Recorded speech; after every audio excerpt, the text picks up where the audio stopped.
Assalamualaikum warahmatullahi wabarakatuh. Saya Iva Asfana Diva, NIM 19070160067 akan mempresentasikan tentang membangun resiliensi individu dan aspek-aspek resiliensi. Membangun resiliensi individu.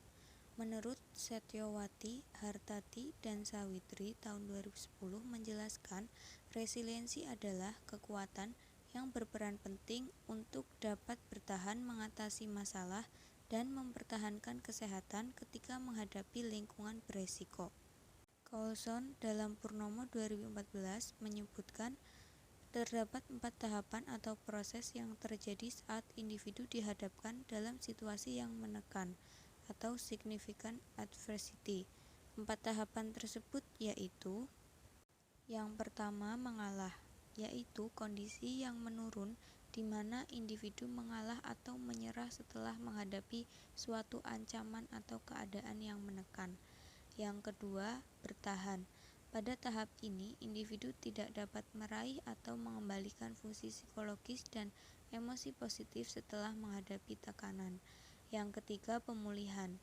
Pemulihan pada tahap ini diartikan sebagai kondisi ketika individu mampu pulih kembali pada fungsi psikologis dan emosinya secara wajar dan dapat beradaptasi terhadap kondisi yang menekan, meskipun masih menyisakan efek dari perasaan negatif. Yang keempat, berkembang pesat. Pada tahap terakhir ini, individu tidak hanya mampu kembali pada tahapan fungsi sebelumnya setelah mengalami tekanan, namun individu mampu minimal melampaui tahap ini pada beberapa respek. Proses pengalaman individu untuk menghadapi dan mengatasi kondisi yang menekan serta menantang hidup mendatangkan kemampuan baru individu yang membuat individu menjadi lebih baik. Selanjutnya, aspek-aspek resiliensi. Reivich dan Schete 2002 memaparkan 7 aspek dari resiliensi. Aspek-aspek tersebut adalah pengaturan emosi, kontrol terhadap impuls, optimisme, kemampuan menganalisis masalah, empati, efikasi diri, dan reaching out.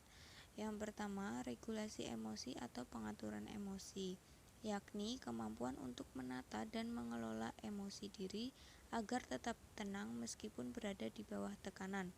Yang kedua, ada pengendalian impuls, sebagai kemampuan mengendalikan keinginan, dorongan, serta tekanan yang muncul dari dalam diri dengan bijak sebelum melakukan sesuatu tindakan tertentu. Yang ketiga, selalu optimis, dalam artian selalu berpikir dan berpandangan positif atas suatu harapan yang dibangun. Yang keempat, analisis penyebab masalah, berpusat pada kemampuan individu untuk mengidentifikasi dan mengkaji penyebab-penyebab dari permasalahan yang muncul. Yang kelima, empati, yaitu menggambarkan bahwa individu mampu secara peka menangkap tanda atau gejala psikologis dan kondisi emosi orang lain.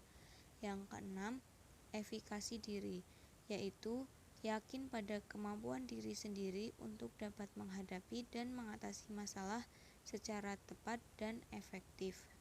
Yang ketujuh, ada reaching out, merupakan kemampuan individu dalam meraih aspek positif dari kehidupan setelah menghadapi tekanan, yakni keinginan individu untuk maju dan memperbaiki diri.